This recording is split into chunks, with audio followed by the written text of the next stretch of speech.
This is the 10th in my cancer survival adventure video blogs. And there's the words that you haven't heard for a while. And it's been about 2 months, a little more than 2 months since my last video. And a lot has happened. And I'm going to do my best to keep this short. I recorded other videos in the meanwhile in LA where I ended up for surgery. And I just haven't been able to edit them, honestly. And so I'm starting fresh today. And today is the day before Thanksgiving, 2016. And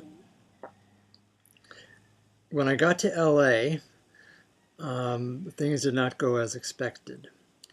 What I thought was going to be robotic surgery ended up being, that was going to be a 10-day recovery period, ended up being open surgery that had 3 weeks before I could fly home to Kauai. All this is at USC Keck. Bless them. I'm alive. I'm alive because of them. And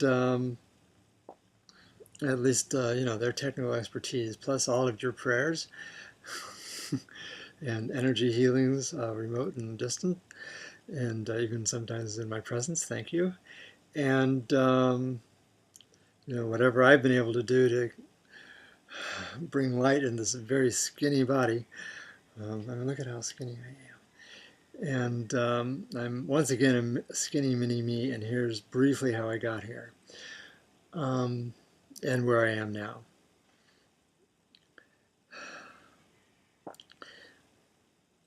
The robotic surgery was denied by the doctor because of that hernia that I got.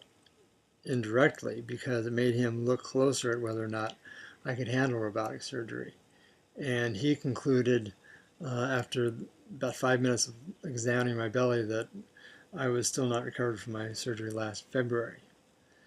You know, that, and also because the 3D MRI, advanced state-of-the-art 3D MRI, showed him that the tumor thrombus blood clot in my inferior vena cava, IVC, had grown to fill just about the entire IVC between the top of the, where the remaining right renal vein came in, and where the hepatic liver vein came in, which I guess is down here. And a tendril, at least, of this, whatever it was, had grown up and was flicking like a little exploratory finger at the valve. And so that was more than robotic surgery could deal with. And so he handed me to somebody on his team, Dr. Jaladat, and the original surgeon was, excuse me, the original surgeon you know, stepped away, and bless him for making the referrals. And this man, basically, with great talent and precision, did an incision that started up my, little below my belly button, came up around it, and then we'll go up to the right and came in through 2 sides, and his incision ends about here. And before the surgery, he had said that if necessary, if the tumor, he was, you know, well, we'll get to what he said he was going to do, but if necessary, if the, whatever was the tumor margin had reached the kidney, where the kidney vein came in to the IVC, that he would move my kidney to my pelvis and attach it to a vein down there. This is the kind of person I'm dealing with who even imagines such a thing as being possible. And but he really mainly was going to do what he calls a cavectomy. He was basically going to leave a cave in my chest. He was going to remove that part of the IVC where the tumor had grown. You know, why leave something there that could get infected again? And he said because it had plugged it anyway, or, you know, just aside from little seepage that got through, he figures that I was already growing veins from lower in my body to get up to my heart. My body was taking care of itself, and so I could get along without it, without that part of the IBC. He was going to clamp it off for 10 minutes if I survived, without having to, at least if I didn't struggle, my body didn't, go freaky. Then he would just remove the IBC. If my body couldn't handle not having the IBC, then, or having that gap, then he'd just leave the gap, and my body would take care of itself. And so when he got in there, he discovered that the margin was not close to the kidney vein, so it stays put. My right kidney is still there and stressed, as of the doctor visit this morning, but there and functioning. Thank you. Not at full capacity and sending light to my kidney and back here actually, and so the upshot was that he was able to just do the simple cavectomy, if that's such a thing, can be called simple. Had you ever heard of a cavectomy before? If I'm not even saying it right, perhaps. And but at any rate, this is aside from swelling up with huge edema. I went back up to almost 150 plus pounds from edema, 20 to 30 pounds of just liquid.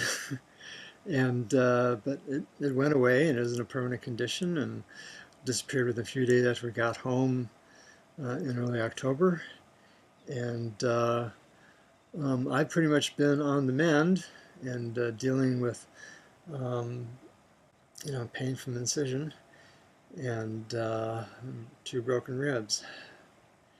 And as of today, I found out that having gone to Oahu yesterday and gotten a PET scan and MRI, still don't know the results of the MRI, which is a close-up examination of everything in my abdomen. But the PET scan, the scan is pretty much my whole body, except maybe my brain. The part that just works really well, is going to be declared clear. In other words, I've been declared clear. Boy, I can't even get it out. I have been declared clear of cancer for now.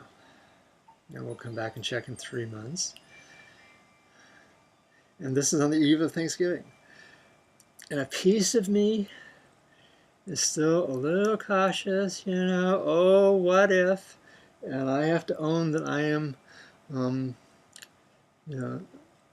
really dealing with my victim mentality these days, especially after the election, and you might have your own truth there. And so if I'm going to be here and do the best I can to make a difference in the world, let alone to make a difference in my own life, I need to keep working on being present and whole, and I'm really learning how to get along well with others and be true to myself. It's a process.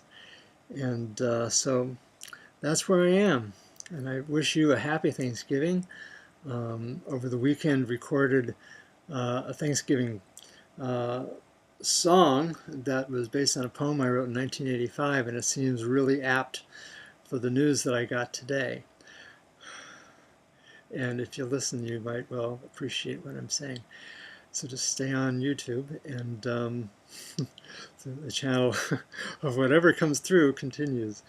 And I send you aloha and blessings and gratitude for whatever love and blessings you feel inspired to continue sending or start sending. Thank you.